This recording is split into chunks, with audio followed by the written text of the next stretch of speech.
ધોરણ 6 વિષય ગણિત પાઠ 9 માહિતીનું નિયમન. હવે ગયા ભાગમાં આપણે સ્વાધ્યાય 9.3 સુધીનો અભ્યાસ કર્યો હતો, જેમાં આપણને એક આલેખ આપેલો હતો અને એ જોઈને પ્રશ્નના જવાબ આપવાના હતા. હવે આપણે શરૂઆત કરીશું સ્વાધ્યાય 9.4ની, જેમાં તમને માહિતી આપેલી હશે પરંતુ આલેખ છે એ તમારે જાતે દોરવાના છે. સ્વાધ્યાય 9.1માં આપણે ચિત્ર આલેખ જોઈ અને જવાબ લખતા શીખ્યા. 9.2માં ચિત્ર આલેખને દોરતા શીખ્યા. 9.3માં આલેખ પરથી પ્રશ્નના જવાબ આપતા શીખ્યા. હવે 9.4 જે છેલ્લો સ્વાધ્યાય છે આ પાઠનો, તેમાં આપણે આલેખ દોરતા શીખવાના છે. તો 9.4માં તમને 3 દાખલા આપેલા છે, જેમાં તમારે માહિતી આપેલી છે તેના પરથી આલેખ દોરવાના છે. તો આપણે શરૂઆત કરીએ 9.4માં પહેલા દાખલાથી. તો પહેલા દાખલામાં આપણને કીધેલું છે કે શાળાના 120 વિદ્યાર્થીઓની ફ્રી તાસમાં કઈ પ્રવૃત્તિ પસંદ કરે છે તે સર્વે કરવામાં આવ્યો.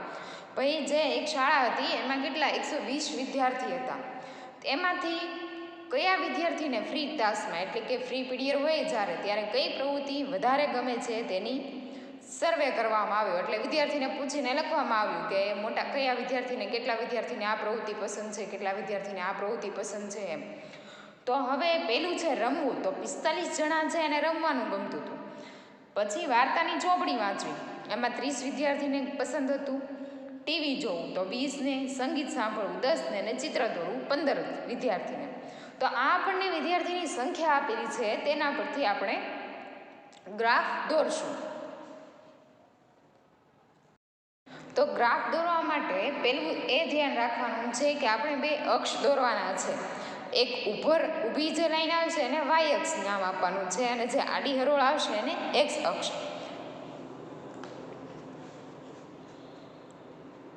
તો પહેલા આપણે ઊભી હરોળ એક દોરીશું.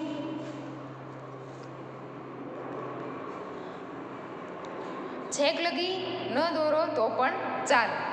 હવે એક આડી હરોળ દોરીશું.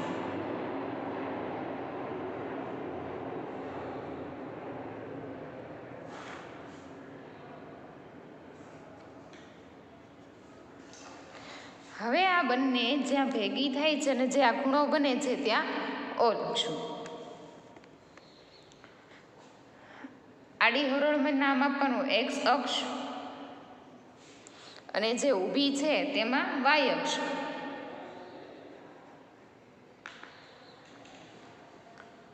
હવે આપણને એમ આપેલું છે વિદ્યાર્થીની સંખ્યા. તો કેવી રીતે આપેલી છે? તો કે 45, 30, 20, 10 અને 15. તો આપણે વિચારીએ તો બંનેમાંથી બાદબાકી કરીએ. જો 15માંથી 10 બાદ કરીએ તો 5 વધે, 20માંથી 10 બાદ કરીએ તો 10 વધે. એવી રીતે આપણને આમ અમુક અંદાજ આવી જાય કે આટલા અંતરે વિદ્યાર્થી છે. તો આપણે વાય અક્ષ પર શું દર્શાવીશું? તો કે વિદ્યાર્થીની સંખ્યા.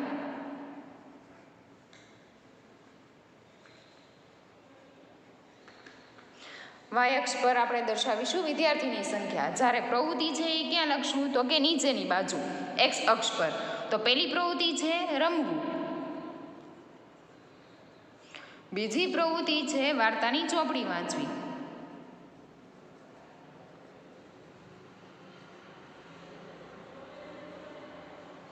ત્રીજી પ્રવૃત્તિ છે ટીવી જોવું, પછી છે સંગીત સાંભળવું,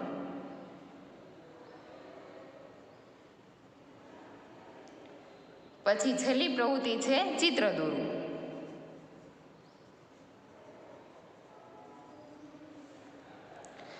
આટલી પ્રવૃત્તિ નીચે લખી નાખીએ. હવે છે મેઇન વસ્તુ કે ભાઈ આપણે કેટલા અંતરે લેવું પ્રમાણમાં. તો પ્રમાણમાં છે આપણે 5-5ના અંતરે લેશું. તો પહેલા 5, 10, 15, 20, 25, 30, 35, 40, 45 અને 50. હવે આપણે આમાં શું ધ્યાન રાખવાનું? તો કે 45 છે તો સૌથી વધારે વિદ્યાર્થીની સંખ્યા કેટલી છે? 45. એ આવી ગયા. પછી છે 30, તો 30 આવી ગયા. પછી ટીવી જોવામાં વિદ્યાર્થીની સંખ્યા 20, તો એ પણ આવી ગયા. અને 10 અને 15 આવી રીતે દરેક વિદ્યાર્થીની સંખ્યા આવી ગઈ છે. હવે ફરીથી જ્યાં પ્રવૃત્તિ આપેલી છે એની સંખ્યા જોતા જશું અને દોરતા જશું. તો પહેલું છે પ્રવૃત્તિ રમવું. તો રમવું કેટલા જણાને ગમે? તો કે 45 વિદ્યાર્થી એવા છે કે જેને રમવું ગમે છે. તો 45 ક્યાં છે? અહીંયા. ત્યાંથી જે રમવાનું આપણે એક અક્ષ પર લખ્યું ત્યાં સુધીની લાઈન દોરીશું. આ થઈ ગઈ રમવાની પ્રવૃત્તિવાળા વિદ્યાર્થીની સંખ્યા.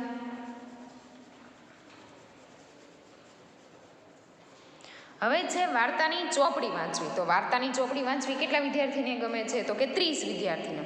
તો અહીંયા જોવાનું આ 30 અને નીચે ચેક કરી લેવાનું વાર્તાની ચોપડીવાળી એક અક્ષ પર ચેક કરીને લખવાનું.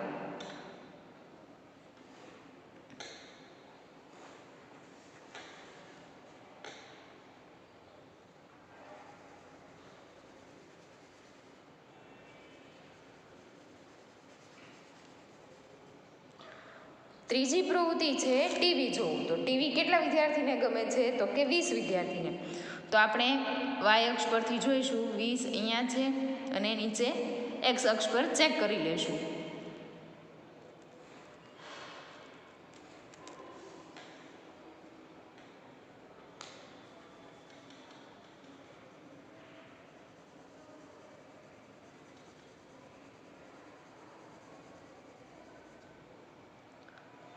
પછી પ્રવૃત્તિ છે સંગીત સાંભળવું. તો કે 10 વિદ્યાર્થીને સંગીત સાંભળવું ગમે છે.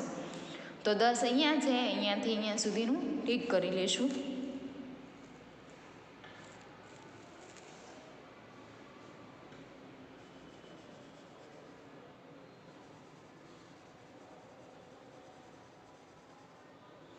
છેલ્લી પ્રવૃત્તિ છે ચિત્ર દોરવું. તો એ છે એ 15 વિદ્યાર્થીને ગમે છે. તો 15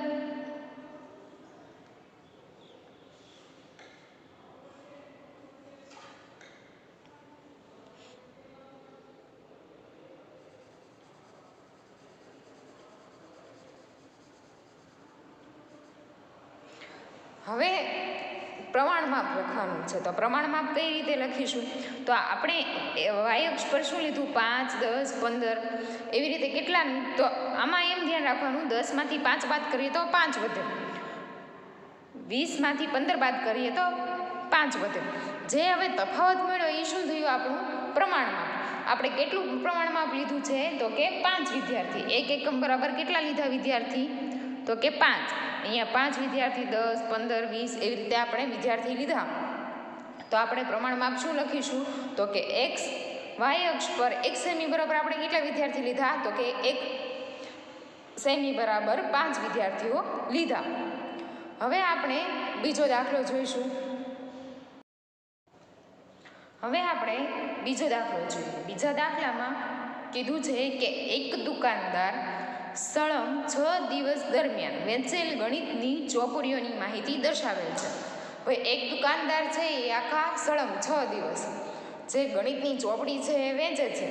તો એને કયા દિવસે કેટલી ચોપડીની સંખ્યા એટલે કેટલી સંખ્યામાં ચોપડીઓ વેચી તે દર્શાવેલ છે. આપણને સંખ્યા અને દિવસ બંને આપેલું છે. એના પરથી આપણે આલેખ દોરવાનો છે.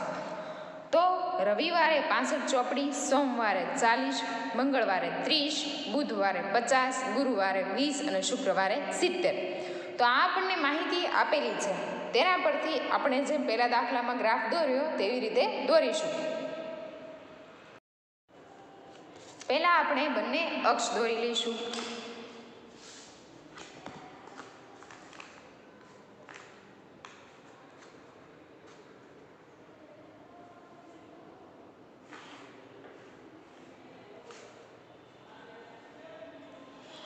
ઊભા અક્ષને વાય અક્ષ,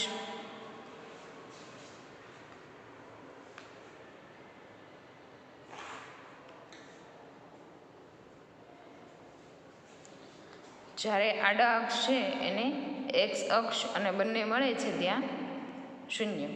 હવે આપણે ગઈ વખતે જેમ પ્રવૃત્તિના નામ આપ્યા હતા એવી રીતે અહીંયા વારના નામ આપી દઈશું. પહેલા કયો વાર આપેલો છે? તો કે રવિ, સોમ, મંગળ, બુધ, ગુરુ અને શુક્રવાર. હવે ચોપડીઓની સંખ્યા જોઈએ તો ખ્યાલ આવે કે ચોપડીઓની સંખ્યા છે એ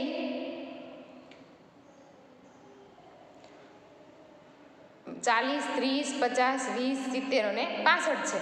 તો આપણે વાય અક્ષ પર 10 ના ગાળે દર્શાવી શકીએ.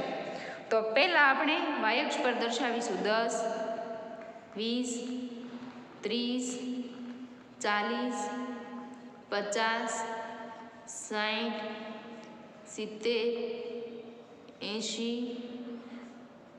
90. આપણે અહીંયા શું દર્શાવીએ છીએ તો કે ચોપડીઓની સંખ્યા.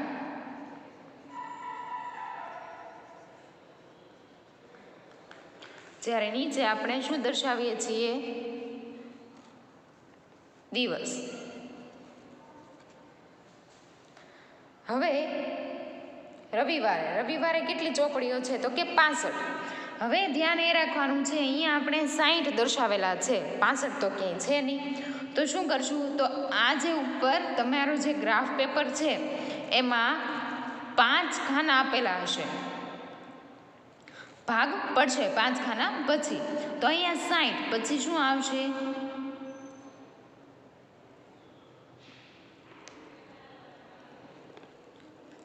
5 ખાના આપેલા છે પછી 2 ના ભાગ પડશે. 1 ખાના બરાબર કેટલા થશે તો કે 2 થશે.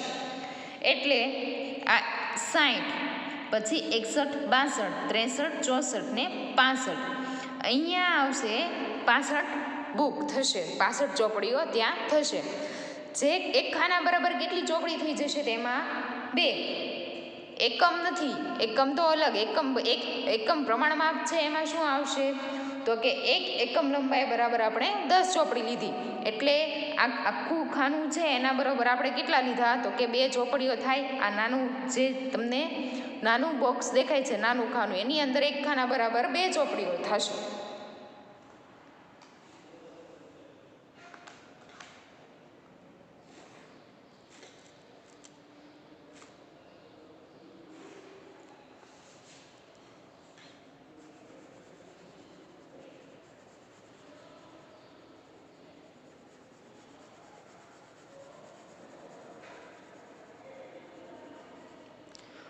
હવે છે સોમવાર. તો સોમવારે કેટલી ચોપડીઓ વેચાણી તો કે 40.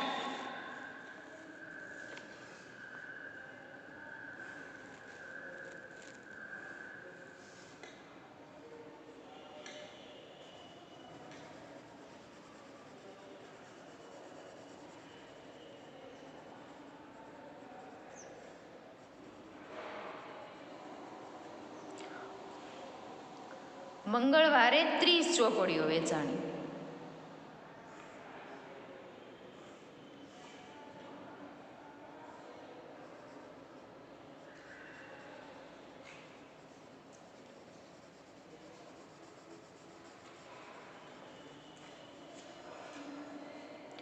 બુધવારે 50.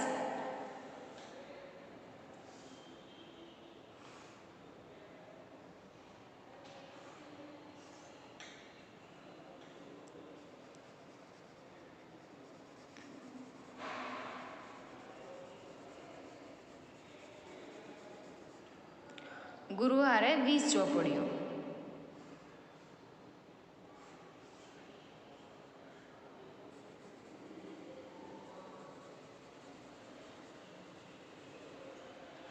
શુક્રવારે 70.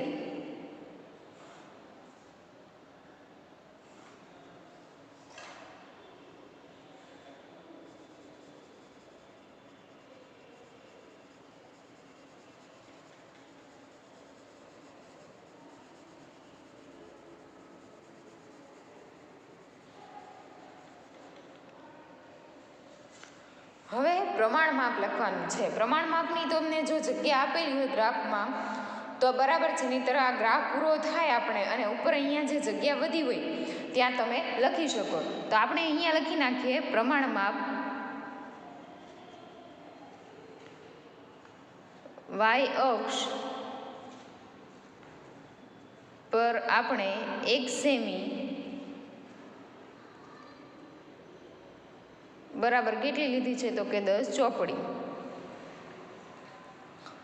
હવે આ ગ્રાફમાં તમારે ધ્યાન એમ રાખવાનું છે કે ફરજિયાત તમારે ગ્રાફ છે એ સ્કેલ અને પેન્સિલની મદદથી જ દોરવાનો છે. જો પેન્સિલનો ઉપયોગ કરશો તો તમારા માર્ક કપાઈ જશે અને પ્રમાણ માપ છે એ ફરજિયાત છે. જો પ્રમાણ માપ નહીં હોય તો પણ તમારો એક માર્ક કપાઈ જશે. આમાં આ ઉપરાંત એક્સ અક્ષ વાય અક્ષ તમે જે દર્શાવેલું છે એ પણ ફરજિયાત છે. અમુક એક્સ અક્ષ પછી જે ચોપડીઓની સંખ્યા દિવસ એ જે આવતું હોય એ દર્શાવવું ફરજિયાત છે. આ છે તમારી જે આલેખ પોથી છે તેમાં તમારે દોરવાનું છે.